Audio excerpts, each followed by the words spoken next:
கேள்வி பார்வையாளருக்கு வணக்கம். நேர்காணலில் நாம் சந்திக்க இருக்கும் சிறப்பு விருந்தினர் அண்ணா திராவிட மக்கள் முன்னேற்ற கழகத்தின் பொதுச் செயலாளர் வழக்கறிஞர் பசும்பொன் பாண்டியன் சார். வணக்கம். வணக்கம். தமிழக வெற்றி கழகத்தினுடைய அந்த பிரச்சாரத்துக்கு விஜயை பார்க்க வந்த 41 பேர் பலியா இருந்தாங்க. அதை நொட்டி பார்த்தோம்னா நடிகரும் தமிழக வெற்றி கழக தலைவருமான விஜய் அவர் அவங்க குடும்பத்துக்கு வங்கி கணக்கு மூலம் 20 லட்சம் கொடுத்துருக்காரு. கூடுதலாக பார்த்தோம்னா தீபாவளி யாரும் இந்த வருஷம் கொண்டாடாதீங்க, இதை துக்கமா அனுசரிக்கின்ற மாதிரியான ஒரு கருத்தை கூட தாவேக்கா தரப்புல இருந்து சொல்லியிருக்காங்க. விஜய் அவனுடைய அறிவிப்பை நீங்க புதுசா பாக்குறீங்க? ஏமாற்று பெருவழி, RSS பாஜகவால் இறக்கிவிடப்பட்ட கைக்கூலி, தமிழ் மக்களை அழிப்பதற்காக இறக்கிவிடப்பட்ட கைக்கூலிதான் விஜய் என்ற பகிரங்க குற்றச்சாட்டை நான் சொல்றேன். தீபாவளி கொண்டாட மாட்டேன்னு சொல்றது இப்ப நாங்க சொல்றோம். நாங்க பெரியார் சிந்தனையாளர். இது ஒரு மூடநம்பிக்கை விழா. ஓகே. இது டெல்லிக்காரே விழா, இது டெல்லி வாலா விழா. ஓகே. தமிழ்நாட்டுக்காரனுக்கும் தமிழனுக்கும் தீபாவளிக்கும் சம்பந்தம் இல்லை. இது மூடர்களின் விழா, மூட நம்பிக்கையின் திருவிழா. அதனால திராவிட இயக்கமோ நம்மளும் இதை கொண்டாடுறதில்லை. விஜய் பெரியார கொள்கை வழிகாட்டின்னு சொல்லிட்டு அதுக்காக கொண்டாட மாட்டேன்னு சொல்றாருன்னா அது இல்லை. கரூர் சம்பவம் நடந்து 42 பேர் இறந்து போயிட்டாங்கன்றதுக்காக 10 கிலோ எடை குறைஞ்சி போயிருக்காரு. நேற்று எடை போட்டு பார்த்ததில்லை, அவ்வளோ வருத்தம். அவர் வீட்டு பக்கத்தில் தனியாக ஒரு குளம் ஒன்று உருவாயிருச்சான். நேற்று போய் மாநகராட்சியில் போய் பனையூரில் தேடி பார்த்துருக்காங்க. பார்த்தா அந்த குளம் இவர் விட்ட கண்ணீர் தான். அந்த அளவுக்கு கண்ணீரால் மூழ்கி போயிருக்காரு. இந்த பக்கம் பார்த்தா இன்னொரு குளம் ரத்த கண்ணீர். களவாணி பெயர் சாதாரண சாமானியமான ஏழை விளிம்பு நிலை மக்களை திரைப்படத்திற்கு கவர்ச்சியை காட்டி அவன் அன்றாட வாங்குறது 200 ரூபாய் சம்பளத்தை கொண்டு போய் வீட்டை கொடுத்துட்டு 250 கோடியை வாங்கிட்டு அதில் 10 கோடி தான் இந்த படத்துக்கு வாங்கினு கணக்கு காமிச்சிட்டு உட்காந்துக்கிட்டு இருக்கிற பார்க்கறதுக்கு போய் அநியாயமாக அந்த தீபாவளி எழுப்பா நாங்களாம் கொண்டாடுறதில்ல. பல வருஷமாக கொண்டாடிட்டு இருந்த குடும்பத்தில் அண்ணன் இழந்துட்டு, தம்பி இழந்துட்டு, மனைவி இழந்துட்டு, கணவன் இழந்துட்டு, பச்சில குழந்தை எழுந்துட்டு உட்காந்துக்கிட்டா ஜனநாயகத்துடைய மாண்பை சீர்குலைத்துக் கொண்டிருக்கிறான் பிஜேபி. அறிவிக்கப்படாத நெருக்கடி நிலையை இந்தியாவில் அறிவித்து பிஜேபி ஒரு மோசமான காலத்தை உருவாக்கி கொண்டிருக்கிறது. ஜெய் பீம் என்று உச்சநீதிமன்ற நீதிபதி பதவி பிரமாணம் எடுக்கும்போது சொன்ன ஒரே காரணத்திற்காக ஒரு பார்ப்பன வழக்கறிஞரை விட்டு சூவ கழட்டி எரிக்க சொல்றார்.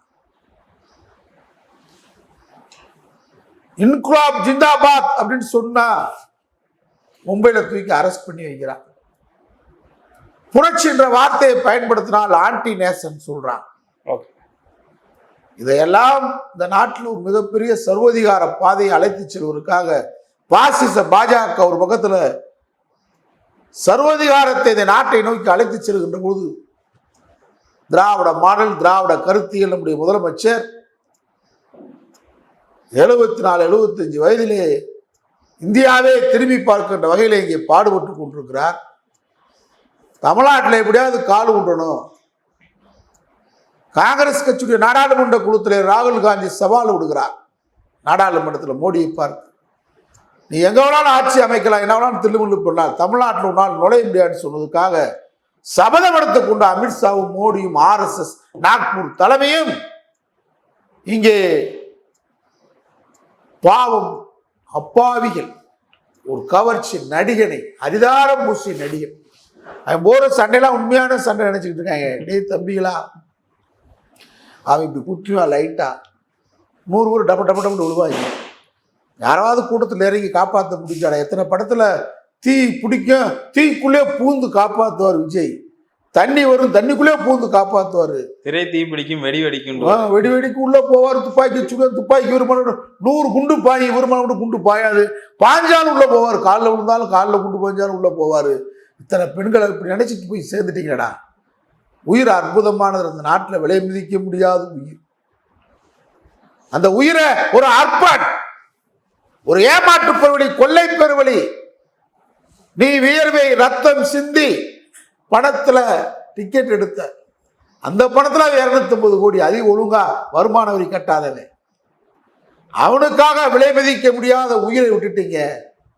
நீங்க விட்டுட்டீங்களே, உங்களுக்கு இறுதி அஞ்சலி செலுத்த வந்தானா? சே, யாருக்காக நீங்க உயிரை விட்டீங்களோ அவன் வராட்டினா நான் வீட்டில இருந்து யாராவது ஒரு ஆளை இந்த தாவேக்கான்ற தற்கூரி கட்சியிலிருந்து எவனா ஒருத்தன நீ அந்த கட்சியில இருந்து என்னடா பண்ண போறீங்க? இந்த கட்சிக்காக இருந்து என்னடா பண்ண போற? ஒரு மனிதனுடைய நல்லதுக்கு போனாலும் கெட்டதுக்கு போன்னு சொல்லுவான். அது மாதிரி நீ அந்த விஜயினருக்காக கூட்டத்தில் செத்து போனேன். அந்த செத்த அந்த கண்ணீர் விடக்கூடிய தாய்மார்கள், தந்தைமார்கள், அண்ணன்மார்கள், தம்பிமார்களுடைய கண்ணீரை துடைப்பதற்கு தாவேக்கான்ற தற்கூரி கட்சியிலிருந்து ஒருத்தன் இன்னைக்கு வரைக்கும் வரலையாடா உங்களை தேடி. ஜனநாயகத்துடைய மாண்பை காக்கின்ற முதலமைச்சர் கரூர் கூட்டத்தில் 10 பேர் சாகிறான், 15 பேர் சாகிறான் போதே தலைமைச் செயலகத்துக்கு பூட்டிய தலைமைச் செயலகத்தில் போய் உட்கார்றான். மருத்துவ சுகாதார செயலரை கூப்பிடுறாரு, காவல்துறை அதிகாரியை கூப்பிடுறாரு, டிஜிபியை கூப்பிடுறாரு, ஏடிஜிபியை கூப்பிடுறாரு, உளவுத்துறை அதிகாரிகளை கூப்பிடுறாரு. என்ன செய்யலாம்? என்ன அப்படி பேசிக்கிட்டு இருக்கும் போதே எண்ணிக்கை கூடி அவராடா மனிதாபிமானி. ஐயோ 32 34 நாளை காலையில் போகணும் திட்டமிட்ட முதல்வர் அப்பொழுதே இரவோடு இரவாக அந்த கரூர் மருத்துவமனைக்கு அவர்தான் மனிதநேயம் படித்த தலைவன். நாட்டில் நம்ம நாட்டில் நம்ம ஊர் மக்கள், நம்ம மக்கள், தமிழ் தேச மக்கள், நம்ம தமிழ் மக்கள் போனார் பார்த்தியா? அமைதியா சென்னையில் நிர்வாக பணி ஆற்றி கொண்ட முதலமைச்சரை கரூர் மருத்துவமனைக்கு அனுப்பிச்சிட்டு உன்னை ஆசை ஆசையாக பார்ப்பதற்கு வந்த பச்சில குழந்தைகள் மொட்டுக்களை சுடுகாட்டுக்கு அனுப்பிச்சிட்டு நீ கரூர்ல இருந்து பனையூர்ல இருந்து உட்காந்துடா. வழக்கமான கூத்து குமாரமோட உட்கார்ந்து யாரும் உன்னைய பார்க்க முடியாது இரும்பு கோட்டைக்குள், இரும்பு கேட்டுக்குள் உட்கார்ந்து கொண்டு 1 ஷாட், 2 ஷாட், 3 ஷாட், 4 ஷாட் எத்தனையோ சாக்களை பார்த்துட்டு உட்காந்துட்டு 3ஆவது நாள் ஒளிப்பதிவாளரை வர சொல்லி, கேமராமேனை வர சொல்லி, மேக்கப் மேனை வர சொல்லி, அப்படியே ட்ரெஸ் போட்டு புது சட்டை போட்டு பழியை நீ ஏற்றுக்கொள்ளாமல் இதய ஆபரேஷன் பண்ண முதலமைச்சர் இரவோடு இரவாக சென்று அமைச்சர் பட்டாளங்களை அழைத்து சென்று மருத்துவர்களை வர சொல்லி உடனடியாக துரிதப்பணியாற்றி இறந்த ஒரு குடும்பத்துக்கு 10 லட்சம், காயப்பட்டவர்களுக்கு 1 லட்சம் கொடுத்து ஆறுதல் சொன்னு மருந்திட்ட முதலமைச்சர்கள் பழியை போட்டு பழிகாரம் குலகாரனை என்ன சொல்றது? ஆனா இன்னைக்கு வரைக்கும் போறதுக்கு துப்பு கட்டவன் ஜனநாயகத்தை நம்பி நாங்கள் அரசியல் செய்கிறோம், தத்துவத்தை நம்பி கொள்கை நம்பி அரசியல் செய்கிறோம். பாஜக RSS கும்பல் ஆரம்பத்திலிருந்து வன்முறை, இந்துத்துவா, மகாத்மா காந்தி இந்து, ஆனா இந்துவா இருந்தா ஒத்துக்கிற மாட்டார் RSS, இந்துத்துவாவா இருக்க வேண்டும். அவர் ராம் என்று சொன்னார் மகாத்மா, ஆனா அவர் இந்து. இவனும் ராம் என்று சொல்றான், ஆனா நீ இந்துத்துவா கோட்ஸே, கோல்வாக்கர், சாவாக்கர், மோடி, அமித்ஷா இந்துத்துவா நீங்கள். அதனாலதான் ராம் சொன்ன இந்துவை மகாத்மா காந்தியை இந்தியாவில் சுதந்திர இந்தியாவில் முதல்ல கொலை செய்து படுகொலை செய்த அந்த ரத்த அபிஷேகத்தில் வாழ்ந்து கொண்டிருக்கக்கூடிய ஒரு கூட்டம் RSS பாஜக சங் பரிவார் கூட்டம்.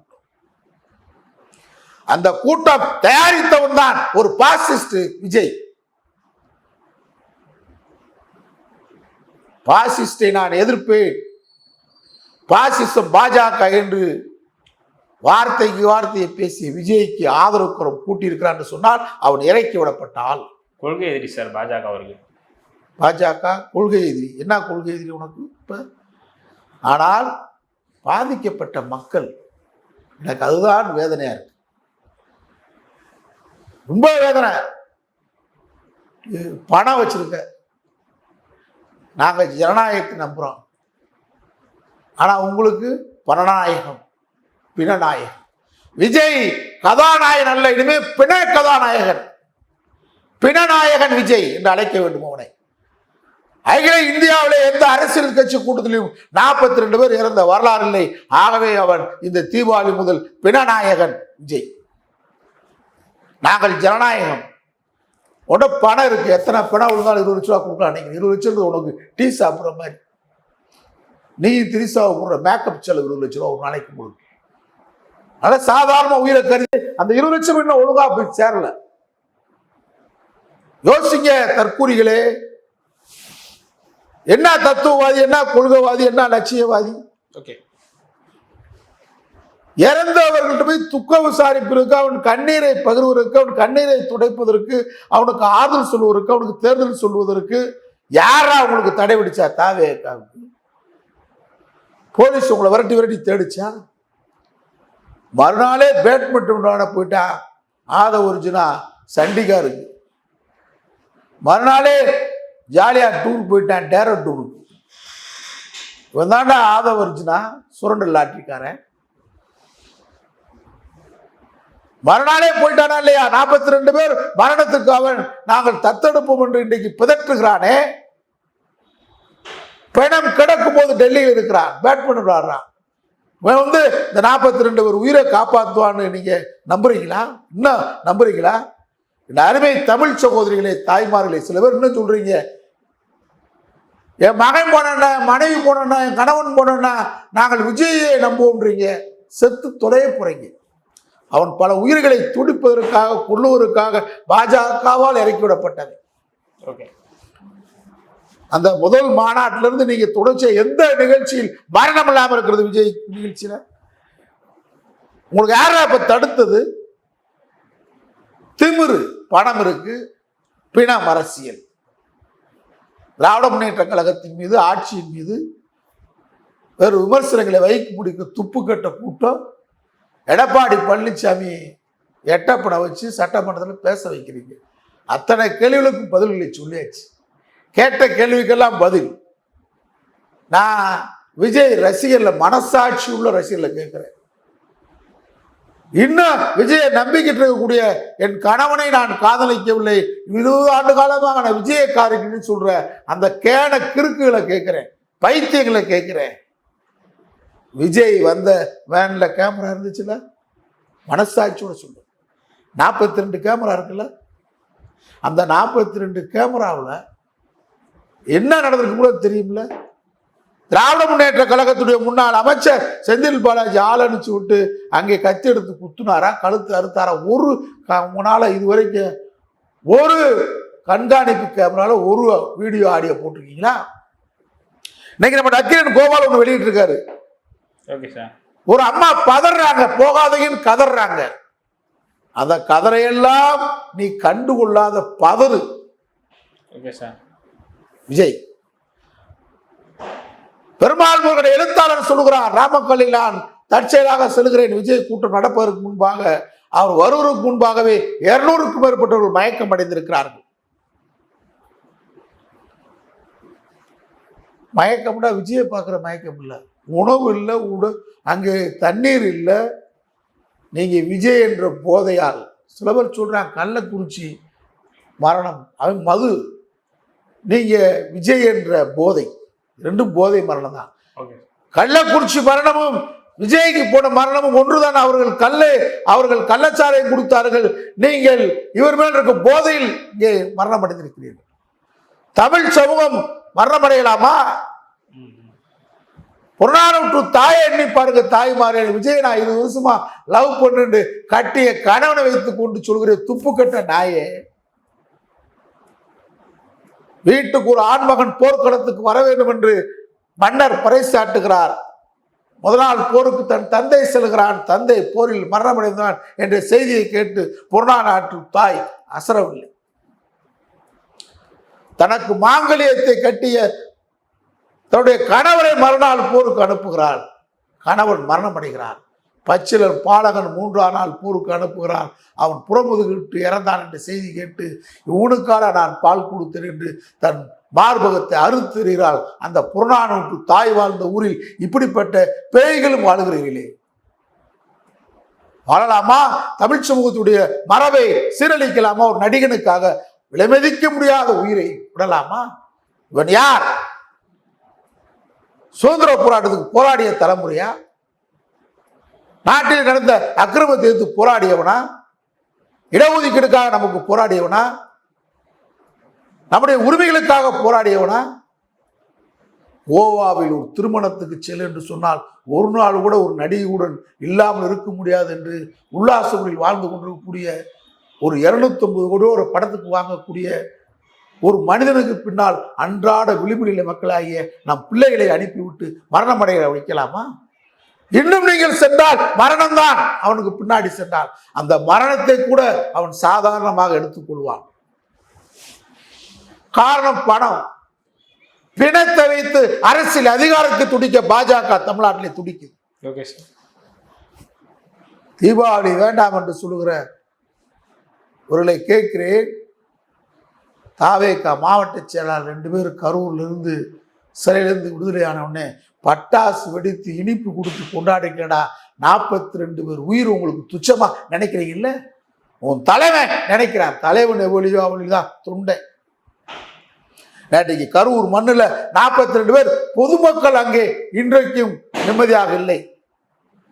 இந்த 42 பேர் உயிரை மாய்த்ததை கண்டு அங்கே இந்த ஆண்டு கரூரிலே பொதுமக்கள் அஞ்சலி செலுத்தி கொண்டிருக்கிறார்கள்.